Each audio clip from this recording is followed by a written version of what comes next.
मैं doctor Lavlesh Kumar, Allahabad degree college, department of political science. आज हम बीए पार्ट 2 की वेस्टर्न पॉलिटिकल थॉट में थिंकर में मैकियावेली को लेंगे और मैकियावेली के टाइम और लाइफ के बारे में आज हम डिस्कशन करेंगे।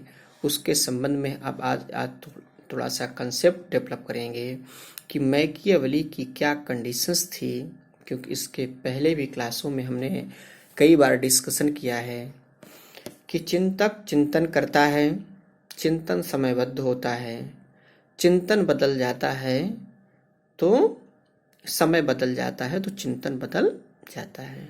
अर्थात जो थिंकर है या विचार हैं, जो आपके व्यू हैं, वो डिपेंड किस पे करते हैं? आपके इन्वायरमेंट और क्लाइमेट पर, आपके कल्चर पर डिपेंड करते हैं, आपके उस परिवेश पर डिपेंड करते हैं, जिस परिवेश अथवा जिस माहौल पे आप रह रहे होते हैं। तो ऐसी स्थितियों पे हम आज जिस पॉलिटिकल थिंकर की बात करते हैं, तो ये एक तरह से जिस ब्रॉड इन्वेस्टर की बात करते हैं, इस मैकियावेली की, तो इसके संबंध में आज हम ये डिस्कशन करेंगे कि इसके जीवन परिचय और इसका टाइम पीरियड क्या था और उस समय की क्या दशाएं थी जिसकी वजह से इसको इस तरह के विचार को सोचने के लिए क्या होना पड़ा? बाध्य होना पड़ा, मजबूर होना पड़ा। तो हम बात करते हैं कि मैकियावेली का जन्म 1469 में इटली के फ्लोरेंस नगर में हुआ था और मृत्यु इसकी 1527 में हुई थी, अर्थात 1469 से 1527 के बीच का इसका समय रहा। और ये मुख्यतः ना तो मध्यकाल का क्या था, मध्यकाल का लास्ट समय था, और आधुनिक काल का क्या था, उत्तरार्ध था। ये इसका पूर्वार्ध था। अर्थात मध्यकाल का क्या था, उत्तरार्ध था, और आधुनिक काल का पूर्वार्ध था। पूर्वार्ध और ये कि प्री टाइम था उसका मॉडर्न एज का और मिडिल एज की अगर बात करते तो उसका लास्ट टाइम पीरियड था तो ऐसी स्थितियों में मैकियावेली को आधुनिक क्यों कि अब मैकियावेली को जब इस काल में जन्म हुआ था तो मध्यकाल से अब अभी तक हम क्या पूर्णतः बाहर निकले हुए नहीं थे, क्योंकि मध्यकाल में हमने अपनी प्राचीन काल में जिस तरह की हमने अपने पॉलिटिकल है, कल्चरल है, सोशल है, इकोनॉमिक है, या अन्य किसी मोरल है, स्पिरिचुअल है, इस प्रकार से हम जिस भी किसी कल्चर को डेवलप किए हैं, वो मध्यकाल तक, मिडिल एज तक आते आते क्या उसका क्षरण हो गया है, उसकी डेथ हो गई, उसका अंत हो गया, यूं समझ लीजिए तो क्या था, धीरे धीरे उसका क्षरण हो गया, सभ्यता और संस्कृति का नष्ट हो गई थी, और धीरे धीरे क्या था, धर्म सत्ता स्थापित हो गई, जो इसके पहले एक्विनास को पढ़े होंगे।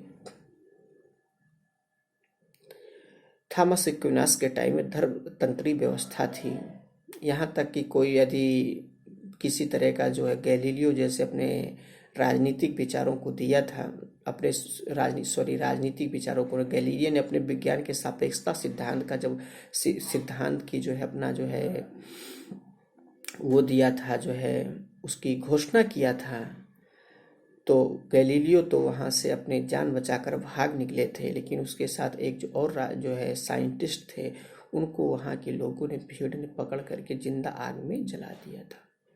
अर्थात धर्म सत्ता इतनी हावी थी कि आप किसी भी प्रकार से उसके बारे में कोई टीका टिप्पणी नहीं कर सकते हैं, धर्म के बारे में नहीं कर सकते। ऐसी स्थिति में क्या धर्म मध्यकाल में क्या था, हर कोई किसी एक न एक का कोई सीनियर था, एक न किसी का कोई बॉस था। तो जैसे जमींदार किसान किसके अंडर में काम करता था, जमींदार के अंदर में काम करता, लैंड लॉर्ड के अंदर में, और जो जमींदार था जागीरदार के अंदर में काम करता था, और जागीरदार किसके अंडर में काम करता था, राजा के अंदर में। अर्थात एक ऐसी टुकड़ों में व्यवस्था बटी हुई थी जो किसी न किसी के एक जो है एक सीनियर के रूप में काम करते थे, किसी न किसी का कोई बॉस होता था, बॉस एक अधिकारी होता था। ऐसी स्थितियों में देखा जाए तो अब उनका जो एक लिमिटेशंस था, तो जो किसान था वो अपने गांव के अपने क्षेत्र के अंदर में ही छोटे मोटे कुटीर उद्योग जो है कर सकता था, छोटे छोटे व्यवसाय कर सकता, सब्जी उगा सकते थे, सब्जी ही गांव के क्षेत्र में बेच सकते, दूसरे गांव आप नहीं जा सकते थे। और जो भी व्यापार जो है क्या था, स्थानीय स्तर पर था, अर्थात उसका कोई डेवलपमेंट नहीं था।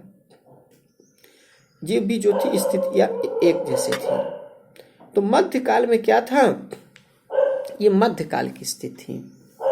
अब मध्यकाल की स्थिति टुकड़ों में बटे थे, तो आपस में क्या थे, लड़ते झगड़ते भी थे भाई, छोटी छोटी चीजों के लिए लड़ना झगड़ना और मारपीट करना तो फिर वो आम बात हो जाती है। स्वाभाविक मनुष्य का ऐसा गुण ही डेवलप हो जाता है कि उस पर कोई किसी का कंट्रोल नहीं होता है।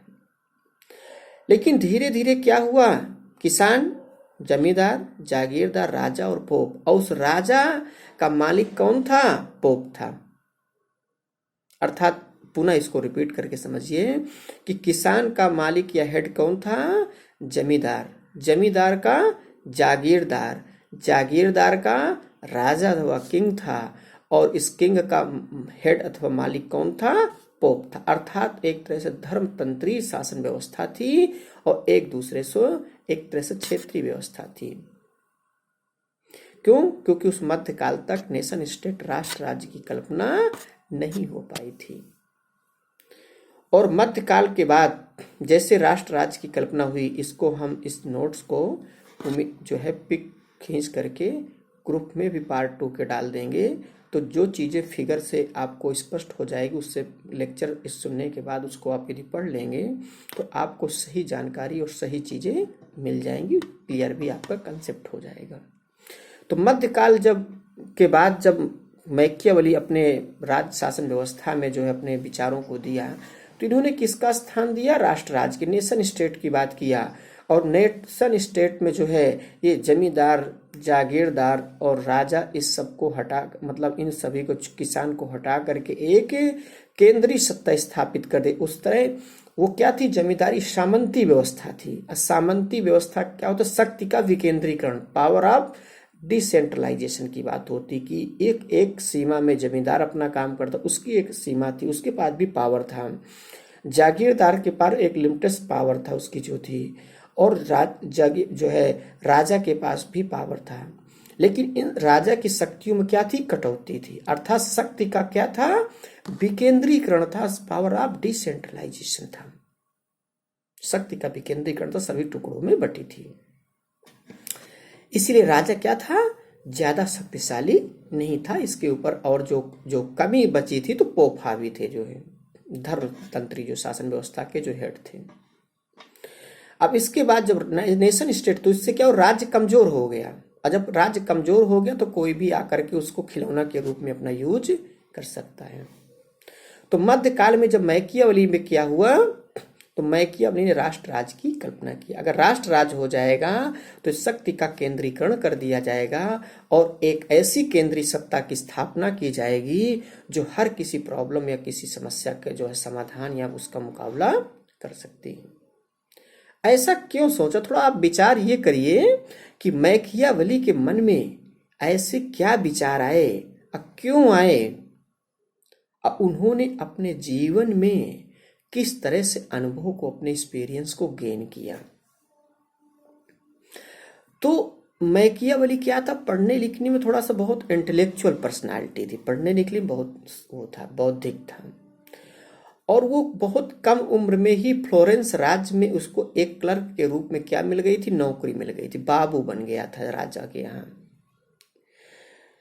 तो जब राजा के यहाँ बाबू बन गया था तो कुछ समय के बाद पड़ोसी राज्य ने क्या किया, उस समय जो है इटली में क्या था, नेपल्स, फ्लोरेंस और मिलान, और 2 राज्य और थे। 4-5 राज्यों में इटली क्या थी, टुकड़ों में बटी हुई थी, टुकड़ों में बटी हुई थी।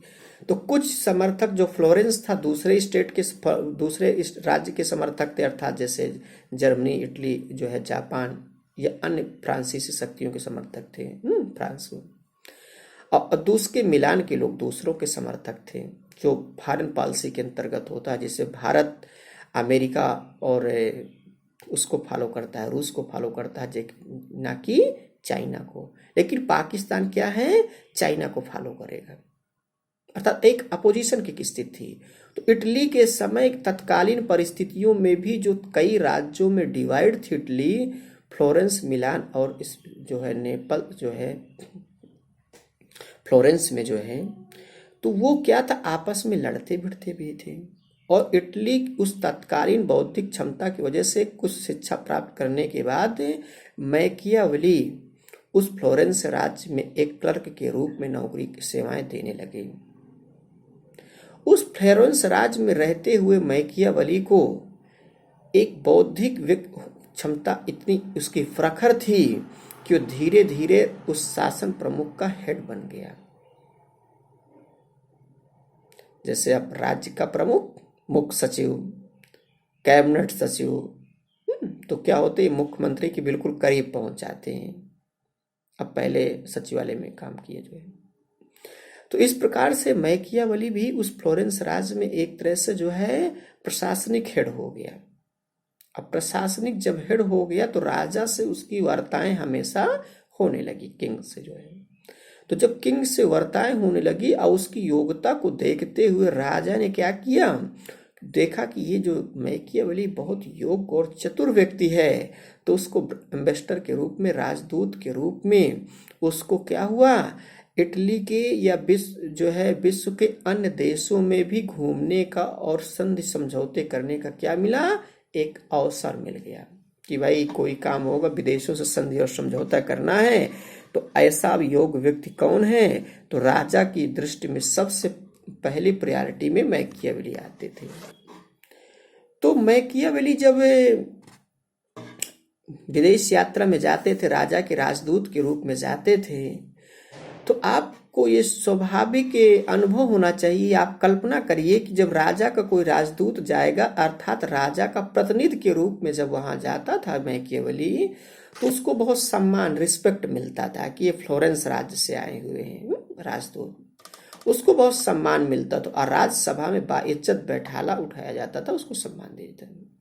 तो उससे भी कुछ प्रभावित हुआ। अब इसके बाद जब किसी भी राज्य में जाएंगे, तो जिस राज्य की जब राज्यसभा में जाएंगे, अर्थात उस कैबिनेट या उसकी मंत्रिपरिषद में राजा से मिलेंगे, तो विभिन्न प्रकार से लोगों से सोचने और समझने का, बात करने का, डायलॉग करने का क्या मिलता है, अवसर मिलता है। और हम वहाँ के विभिन्न प्रकार की सभ्यता और संस्कृति से भी अवगत होते हैं। तो इस प्रकार से जब उसको सम्मान मिला और उस प्रकार की नीतियों को भी समझा कि जब अपने देश की नीतियां किसी दूसरे राज्य के सामने मैकियावेली रखते थे, उस तरफ का भी प्रतिनिधि वहां बात करते थे, तो ऐसे में क्या होता था, उनके मन में कूटनीतिक विचारों की जो एक लंबा डिप्लोमेटिक जो है व्यू थे, उनके अंदर एक्सपीरियंस ज़्यादा लंबा था, अच्छा एक्सपीरियंस था, डिप्लोमेटिक एक्सपीरियंस था, कूटनीतिक अनुभव था। और यही काम लगभग कई दर्जन देशों की मैकियावेली ने यात्रा किया, और विभिन्न देशों की यात्राओं की, और यहाँ तक खाड़ी देशों का भी कई बार उसने वहाँ यात्रा किया। अब वहाँ के लोगों से भी मिल करके विचार विमर्श करके वहाँ की स्थितियों को समझा और देखा। और कुछ समय के बाद ये तो अनुभव तो ले लिया था कि विदेश में जा करके घूम घूम करके उसका अनुभव लिया कि किस देश में किस प्रकार की शासन व्यवस्था है, उस शासन व्यवस्था में नागरिकों को कितने राइट्स दिए गए हैं, राज्य के शासन व्यवस्था को चलाने का क्या कार्य, कैसे राजा काम करते हैं, राजा और व्यक्ति जो है प्रजा के बीच क्या संबंध हैं, क्योंकि उस समय क्या थी, राजतंत्री मोनार्की सिस्टम था। अब मोनार्की सिस्टम में नागरिक नहीं होते जबकि प्रजा होते हैं, तो इसी वजह से कि राजा और प्रजा के बीच में क्या संबंध थे। प्रजा वह होती है जिसमें राज्य में उसको कोई किसी प्रकार के मौलिक अधिकार नहीं होते हैं, कोई धरना प्रदर्शन आंदोलन नहीं कर सकता कि आपको मौलिक अधिकार दे दिए गए और आप कहने लगे कि जो हमसे टकराएगा चोर चोर हो जाएगा, क्योंकि आपको क्या है, पुलिस कुछ करेगी तो हाई कोर्ट में जाके रिट दायर कर देंगे कि हमारे घर में पुलिस वाले घुस करके ऐसा जो है काम किया, तो हाई कोर्ट उनकी नौकरी भी ले लेगी और उनके खाने के लिए लाले पड़ जाएंगे, क्योंकि आप लोगों के पास मौलिक अधिकार हैं। तो राजा और प्रजा के बीच में क्या संबंध है? राजा अपने प्रजा को किस प्रकार से कितने अधिकार दिए हैं और किस प्रकार से अपने शासन व्यवस्था का संचालन कर रहे हैं। मैकियावली ने अपने राजदूत के समय काल में विभिन्न देशों की यात्रा करने के बाद उस लंबा कूटनीतिक अनुभव को प्राप्त किया। अब उस कुछ समय के बाद फ्लोरेंस में क्या हुआ, कुछ विदेशी जो है फ्रांसीसी शक्तियों से मिले हुए राजा उस फ्लोरेंस राज्य में क्या हुआ, आक्रमण कर दिया, अटैक कर दिया। अब जब अटैक कर दिया गया तो उस मैकियावली का जो राजा था, किंग था, तो उन्होंने क्या कर दिया, अपना राज सत्ता गंवा बैठी। और जब राज सत्ता गंवा बैठी तो उसको क्या हुआ, वो राजा वहां से भाग गया। अब वहां पर आपने थोड़ा सा ये प्रेजेंट टाइम से जोड़ करके ये देखिए कि आज की भी किसी लोकतांत्रिक व्यवस्था में आप देखते होंगे कि पहली सरकार जब चुन के आती है किसी पार्टी की होती है, और जब दूसरे पार्टी की शासन सत्ता आती है तो पहले से अपॉइंटेड जो एसडीएम है, मुख्य सचिव है, या अन्य किसी कमीशन या चेयर किसी कमेटी के जो हेड होते हैं उनको क्या करती है, ट्रांसफर कर देती है। अब क्योंकि उसको हटा नहीं सकती, उसके पास फंडामेंटल राइट है, हटा देंगे हाई कोर्ट चला जाएगा, सुप्रीम कोर्ट चला जाएगा, हाई कोर्ट पूछ लेगा किस आप अधिकार के थ्रू उसको हटाया, क्योंकि आपको फंडामेंटल राइट है।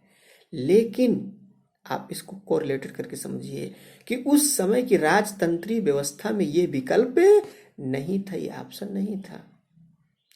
तब जो है क्या था, फ्लोरेंस राज्य के जो हेड ऑफ स्टेट के रूप में प्रतिनिधि के रूप में जो मैकियावली काम करते थे, एक कूटनीति या एम्बेसडर के रूप में काम करते थे, उससे क्या कर दिया गया, उस नौकरी से निकाल दिया गया।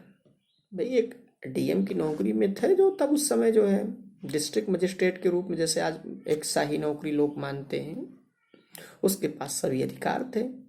किसी भी समय की राज्य के अंदर कोई भी व्यवस्था लागू करने के लिए राजा से प्रस्ताव पारित करवा सकता है, वो कुछ भी करवा सकता है।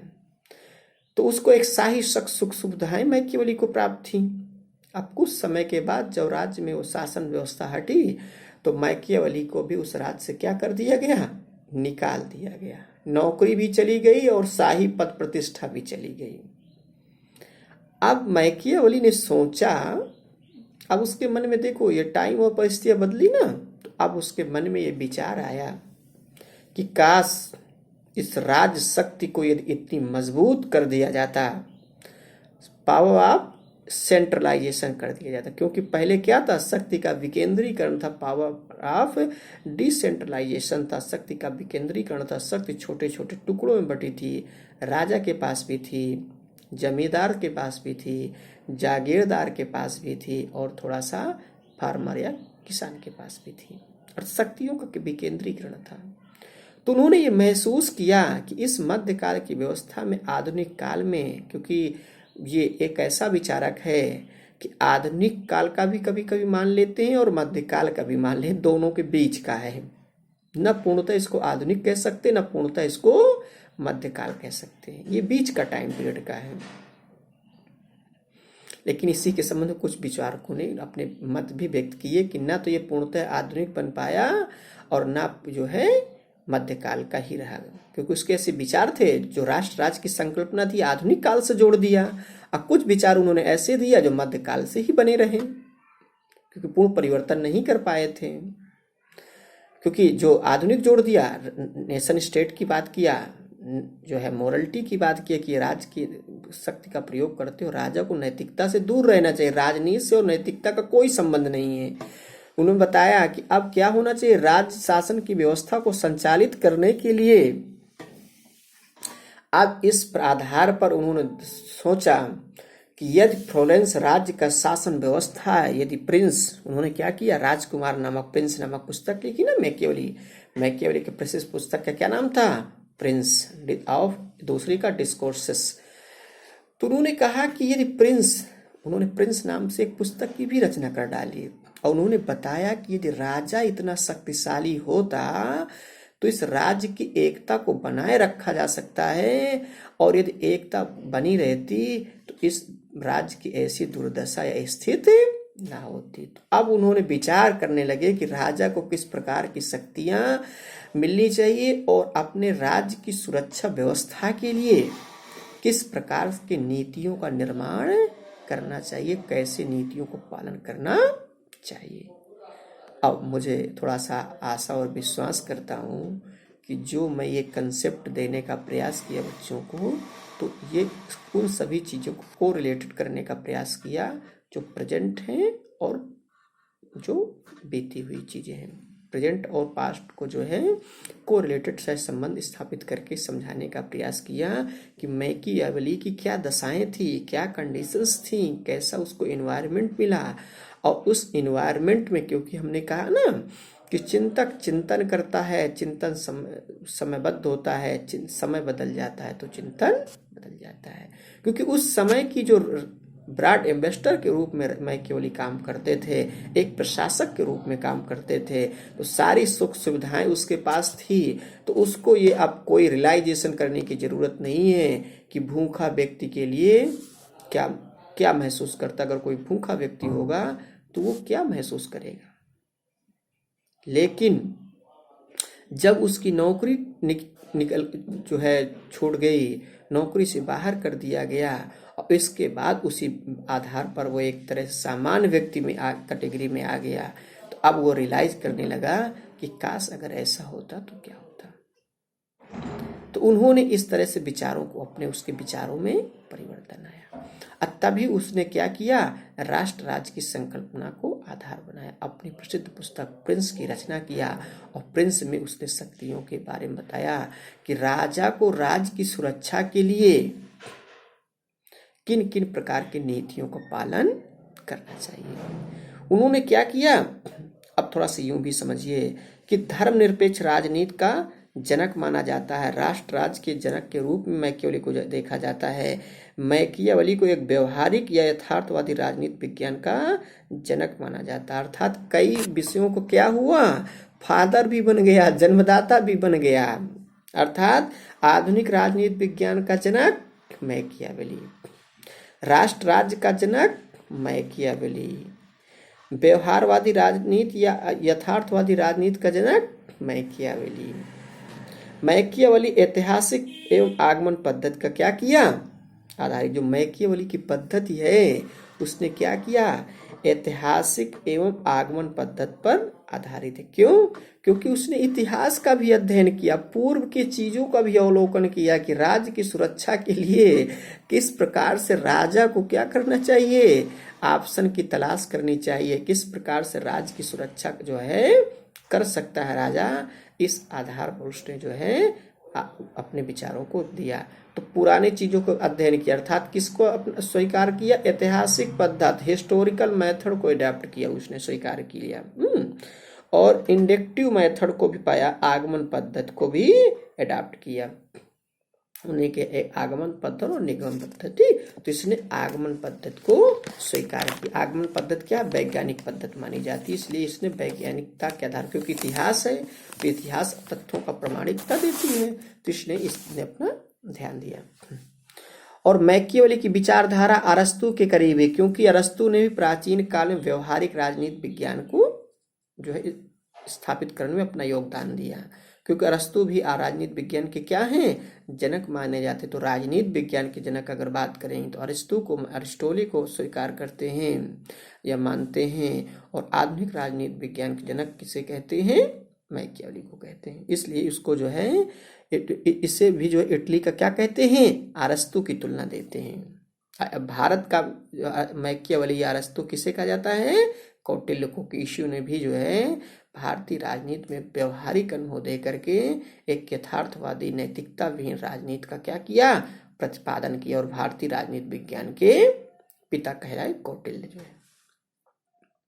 मैकियावेली का जन्म उस समय हुआ जिस समय पुनर्जागरण आंदोलन चल रहा था, और उसका जन्म भी क्या हुआ 1469 में और 1469 में हुआ। और उसी समय क्या रहा था, रेनेसा पीरियड चल रहा, पुनर्जागरण, क्योंकि हम पहले सो जो है अच्छे थे, जग रहे थे, अब बीच में आते आते क्या सो गए, अब फिर हम इतना सोए कि फिर बाद की स्थितियों को हमको पता ही नहीं चला कि अब हमको क्या चेंज की जरूरत है। तो इसमें क्या हुआ, पुनर्जागरण, अर्थात हम फिर से जगे कि यार हमें कुछ और अब जीवन में करना चाहिए। क्योंकि मध्यकाल आते आते व्यक्ति अकर्मण्य हो गए थे, सब किस पे भरोसा थे, भगवान के भरोसे थे कि भगवान सब अच्छा करेगा, और भगवान उसी का सहयोग करता है जो खुद अपने कार्यों को संपादित करता है ना। और बैठे बैठे भगवान का सिर्फ नाम लेने से सारे कार्य आपके संपादित नहीं हो पाए, इसलिए कर्म की प्रधानता को महत्व दिया गया है। भगवान श्री कृष्ण ने गीता में कहा है, कर्मण्ये अधिकारस्ते मा फलेषु कदाचन, आप कर्म करिए, फल की इच्छा मत करिए, क्योंकि कर्म करेंगे तो फल स्वतः मिलेगा आपको। अगर बहुत ज्यादा व्यक्ति क्या होता है, भागवादी हो जाता है, अब ईश्वर पर भरोसा करने लगता है तो अकर्मण्य हो जाता है, वो सब कुछ चाह कर यही सोचता है कि जो होगा भगवान सब पूरा कर देंगे, और वो आलसी और अकर्मण्य हो जाता है धीरे धीरे। ठीक है, तो पुनर्जागरण चल रहा था। यूरोप के कई देशों में राष्ट्र राज्यों की स्थापना हो रही थी। उन्होंने देखा कि यूरोप के अन्य देशों में तो राष्ट्र राज्य की स्थापना हो रही थी, और जहां पर राष्ट्र राज्य की स्थापना हो रही थी वहां के लोग सुरक्षित और खुशहाल थे, एकता के सूत्र में बंधे थे। लेकिन दुर्भाग्य से मैकियावेली के गृह राज्य इटली में राष्ट्र राज्य स्थापित नहीं हो सका, तो यही इसकी चिंता का मुख्य कारण था। इटली छोटे छोटे राज्यों में बटा हुआ था, जिसमें फ्लोरेंस, नेपल्स और मिलान आदि जैसे 5 हिस्से थे छोटे छोटे, जैसे हमने पहले भी कंसेप्ट में आपको बताया है। और सभी हिस्सों में अलग अलग हिस्सों में थे, कभी नॉर्थ है, कोई ईस्ट है, कोई वेस्ट है, कोई मिडिल है, इस तरह से चारों हिस्सों में इटली बटा हुआ था। और वो क्या थे, आपस में लड़ते झगड़ते, इसे हम पहले भी डिस्कशन कर चुके हैं। इटली की एकीकरण कैसे की जब मेन समस्या क्या है कि इटली की मुख्य समस्या थी कि इटली का एकीकरण कैसे किया जाए। जो टुकड़ों टुकड़ों में बटा हुआ इटली है, इसका जो है इंटीग्रेशन कैसे किया जाए, इंटीग्रेटेड आप जो है इटालियन स्टेट, जो है इटली के राज्यों का एकीकरण इस राज्यों का कैसे किया जाए, और इस एकीकृत राज्य में किस प्रकार की शासन व्यवस्था स्थापित की जाए। ये उसके सामने क्या मुख्य समस्या थी मैकियावेली की, कि भाई हम इटली का एकीकरण कैसे करें, और यदि हम इटली का एकीकरण कर भी लेते हैं तो यहाँ पर किस प्रकार की शासन व्यवस्था की स्थापना करेंगे, और वहां पर राष्ट्र राज्य की स्थापना कैसे करें। क्योंकि जब तक राष्ट्र राज्य नेशन स्टेट की बात नहीं होगी तब तक देश की सुरक्षा और जो है व्यवस्था को एकता के सूत्र में नहीं बांध सकते। अब इसको हमको अब अभी प्रेजेंट से जोड़ करके समझाते हैं आपको। फ्लोरेंस राज की तरफ से मैकियावेली को यूरोप के कई देशों में राजदूत बनने का अवसर मिला था। घूम घूम कर देखा कि कहीं कहीं निरंकुश राजतंत्र है और कहीं कहीं पर गणतंत्र है, कहीं कर जो है मोनार्की एब्सोल्यूट पावर दिया गया, निरंकुश राजतंत्र था जो है, और कहीं पर क्या डेमोक्रेसी था। तो उन्होंने प्रसिद्ध पुस्तक मैकियावेली ने लिखा जिसे बताया डिस्कोर्सेस ऑन लिबी, और एक प्रिंस लिखी। तो इटली ने मैकियावेली ने जिस वहां पर, अब ये बात समझिए, जैसे हमारे यहाँ की क्या समस्या थी, आज अपने यहाँ की समस्या को जोड़कर भी समझते हैं, मैकियावेली की तत्कालीन परिस्थितियों को जोड़ करके देखते हैं। मुझे लगता है इससे आपको बहुत सहायता मिलेगी, क्योंकि अभी आपको 5 अगस्त 19 जो है 20 में 1920 में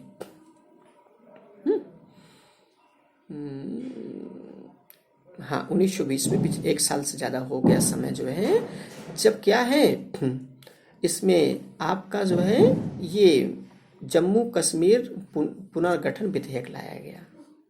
तो ये कहा जाए कि हमारे राज्य के अंदर क्या था, भारत 2 टुकड़ों जैसे बटा था, और उसी तरह ये सेम कंडीशन क्या थी, मैकियावेली के नगर राज्य जैसे थी। क्योंकि हमें न तो जम्मू कश्मीर में हम आप संपत्ति खरीद सकते, न वहाँ के लोगों से वैवाहिक संबंध हो सकते हैं, उनकी अलग से संविधान थे, उनकी अलग से सब सिस्टम थे। तो अब मुख्य समस्या ये हो गई सरकार के सामने, जब भारतीय जनता पार्टी केंद्र में सत्ता थी, माननीय प्रधानमंत्री नरेंद्र मोदी जी के नेतृत्व में वहाँ की शासन व्यवस्था का, देश का संचालन हो रहा है, तो उन्होंने सोचा, उनके मंत्रिमंडल और खुद प्रधानमंत्री ने, कि देश का एकीकरण अब कैसे किया जाए, उसको किस टेक्निक और किस आधार पर उसको भारत में मिलाया जाए, और मिलाने के बाद वहाँ पर किस प्रकार की शासन व्यवस्था स्थापित की जाए।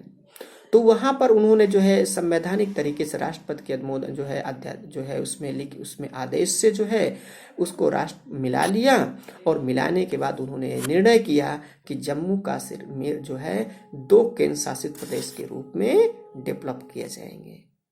यही समस्या मैकियावेली की थी। मैकियावेली कहते कि इस राज्य का एकीकरण कैसे किया जाए, इटली का, और इस एकीकरण के बाद इस राज्य में किस प्रकार की शासन व्यवस्था की स्थापना की जाए। यही भारत सरकार की समस्या थी। तो भारत सरकार ने सोचा कि देश का एकीकरण कैसे किया जाए, और इस एकीकृत भारत पर उन जो राज्य होंगे वहां पर किस प्रकार की शासन व्यवस्था किया।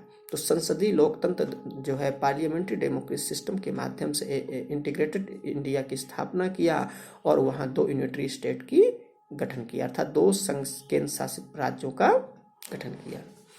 तो आज इस प्रकार से हम ये समझा कि, और उन्होंने बताया कि इस आधार पर राज्य की सुरक्षा के लिए, राज्य की एकता के लिए, सुरक्षा के लिए, राज्य की सुरक्षा के लिए राजा कोई भी साधन अपना सकता है। सभी साधन क्या हैं? पवित्र माने जाएंगी।